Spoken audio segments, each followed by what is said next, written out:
Three, two, one, here we go. Rainman's Take podcast. Observations on the world we live in. My take on current events and other topics of interest. Also, interviews with some really cool people. So let's get the conversation going.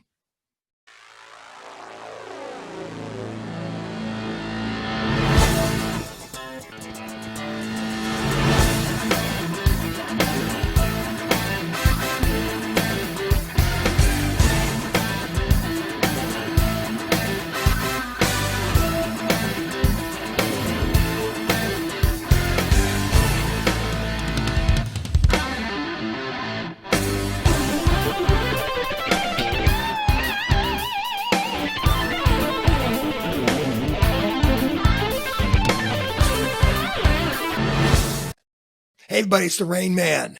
Today's episode I am calling the Useful Idiot Show on college campuses. But before I get into that, if you are part of Rain Man's Take community, thank you very much. If you're new to the program, welcome. I know you're going to love the content. So if you could, go ahead and hit that subscribe button, which you're going to find at the bottom right-hand corner of your screen.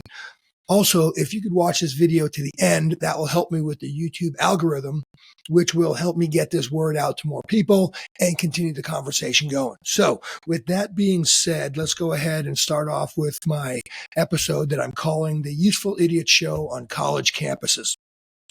So the protests over the last several months have exposed what I think is the complete idiocy and naivety of our current youth, especially on some of the most prestigious college campuses in the country.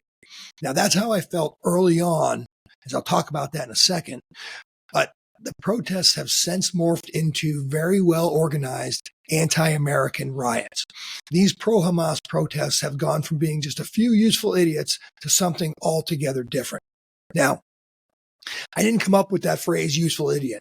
That's what Mossab Hassan Youssef, the son of Hamas founder Sheikh Hassan Youssef, called them on a Dr. Phil primetime episode, which aired on April 2nd. Youssef was debating two Palestinian students from the University of Michigan, and the debate was described in a New York Post article by Melissa Koenig on April 8th. The younger Youssef had been a member of Hamas, had spent time in an Israeli prison with several Hamas leaders, and in 1997 he defected to Israel, where he became a spy for the Shin Bet intelligence agency. Now, I'm going to read a little bit from this article. Again, this is a Post article titled Son of Hamas Founder Blasts Student Supporters in the U.S. Here are some of the things that he said during the debate. Quote, "It's very disappointing to see Americans supporting Hamas and thinking Hamas is a cool thing, while Hamas does not respect any of those followers. Hamas is a monster that has been hijacking an entire society and endangering the entire Middle East, pushing the world toward global war. Some people hear about Hamas, or they see an avatar of a Hamas fighter carrying a rifle, a freedom fighter, and they think it's a fancy idea to support such a monster." Youssef went on to explain how the militants refer to their American supporters as useful idiots. And finally, here's this doozy. The Hamas defector said the bloodthirsty terrorists would torture them and massacre them with no mercy. So obviously, Hamas hates Americans and America in general. Obviously, these supposedly smart Ivy League kids supporting them don't understand that, let alone the LGBT groups joining in solidarity. Are they ignorant of the fact that in parts of the Arab world and in radical groups like Hamas, being gay is a death sentence, and usually a pretty gruesome one? Now, when you know that, and then you see them in support of it, you have to ask yourself, do they realize who they're aligning themselves with? They're executioners. The only answer to the question why is they are pretty stupid. The world is probably rolling their eyes as they watch the youth of our country, supposedly the future leaders of our country, show their complete ignorance for all to see. It is not a good look. Just to drive home this point, I'll read from another article that I found on the Zero Hedge website. And this one is titled, NYU Pro-Palestine Demonstrators Have No Idea What They're Protesting. This is by Steve Watson via Modernity News on April 25th. And the article reads, NYU is one of several campuses where so-called Gaza camps have been formed with students refusing to disperse. Yet it seems the students don't really know what they're doing it for. In the footage below, a videographer asks one of the protesters, "What would you say is the main goal of tonight's protest?" She responds, I think the goal is just showing our support for Palestine and demanding that NYU stops, although I honestly don't know all of what NYU is doing. The student then asks her friend, do you know what they're doing? To which the other student, who's masked, says, I wish I were more educated on it. I'm not either, the first protester then admits, claiming that she came from Columbia University after she was told to do so. Now, recently, almost all of the protests have crossed into riots with very little being done to stop them. Unless, of course, you're in Florida, where one college official basically said the protesters know the rules and they are choosing to break them, and that will not be tolerated. And on another Florida college campus, authorities actually used tear gas on the camp after it turned into a riot. So not only are we seeing just how naive and ignorant these kids are, it makes you wonder what is being taught at these so-called elite schools, because these kids look like the useful idiots that they are. The problem, however, has gotten much worse in my view. The protesters have turned anti-American. Radical communist and socialist groups now are amping up the intensity. This is, and I'll read from an article here that I found on Infowars.com. This one's titled, Pro-Palestinian Group, the goal is a socialist reconstruction of the United States of America. This is from Raw Egg Nationalist, and I found it again on Infowars.com on April 28th. From the article, links between support for Palestinians abroad and domestic communist revolution in the United States. There's only one solution, Intifada revolution, the speaker said to loud cheers at George Washington University in a video posted to Twitter. We must have a revolution so we can have a socialist reconstruction of the United States of America. The cheers intensified after he said that.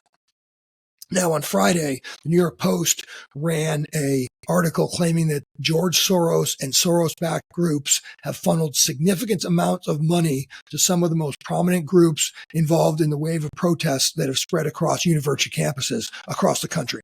Many of the protests are being led by Soros-funded groups, Students for Justice in Palestine, or the U.S. Campaign for Palestinian Rights. The U.S. CPR has received over $300,000 from Soros's Open Society Foundation since 2017 and $355,000 from the Rockefeller Brothers Fund since 2019. Now, this is nothing new, as the socialist communist revolution has tried very hard to take hold in America. And this goes all the way back to World War I, through the 60s to now. Now, thankfully, it's never succeeded because the vast majority of people understand the blessings we have living in a constitutional republic with a free market economy like the United States. So this is where we need to draw the line and shut down these demonstrations, because anyone watching can see they have long ago moved beyond the peaceful protests that they still claim to be. The problem is this far left Biden administration, I believe, is actually promoting this type of transformation in America.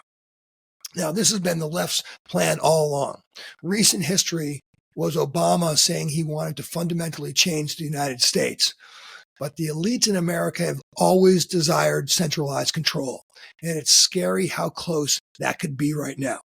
Now, never forget the words from David Rockefeller, the son of one of the great capitalist titans of America, John D. Rockefeller, what he said in 1991. And here's that quote now.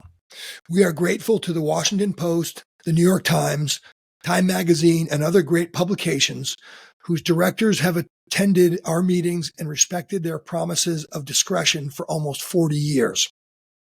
It would have been impossible for us to develop our plan for the world if we had been subject to the bright lights of publicity during these years. But the work is now much more sophisticated and prepared to march towards a world government. The supranatural sovereignty of an intellectual elite and world bankers is surely preferable to the national autodetermination practiced in past centuries. And again, that's David Rockefeller, the founder of the Trilateral Commission, in an address to a meeting of the Trilateral Commission in June of 1991. Now, when I say centralized control, think communism, socialism, fascism. This is what is happening right now. As more evidence, check out the title of this article from Fox News last year. The title is George Soros' son, Alex Soros' access to Biden's White House continues as he's now visited at least 20 times, records show. And this is just from last year. The younger Soros also recently visited Albania with former President Clinton and took part in a private audience with Pope Francis. Again, this was an article by Joe Schaafstall and Cameron Cawthorn, both from Fox News, and it was published last July. Now, the New England Patriots owner Robert Kraft has pulled his financial support out of Columbia University, and I am all for that. As an aside, before I finish here, my alma mater, Johns Hopkins University, is going through the same crap right now. Both President Ron Daniels and former New York City mayor and former chairman of the Hopkins Board of Trustees, Michael Bloomberg, are both Jewish. So I'm going to be very interested to see what happens and watching very carefully to see how they handle the situation. All right, so that's my take on what's going on in the college campuses around the country right now. I appreciate you watching. I'll end like I always do. If you're in the military, the police departments, fire departments, or first responders, if that's you out there, thank you very much for your service. Safe. This is the Rain Man. Thanks for watching.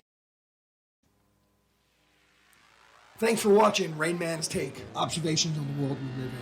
If you like the content, don't forget to hit the subscribe button below. You can also follow Rain Man's Take on Instagram at Rain Man's Take. Also, check out our website at www.rainmanstakepodcast.com and send your comments to rainmanstake@gmail.com. Keep an eye out for future podcasts, which will be coming out every Thursday at 5 p.m. West Coast time.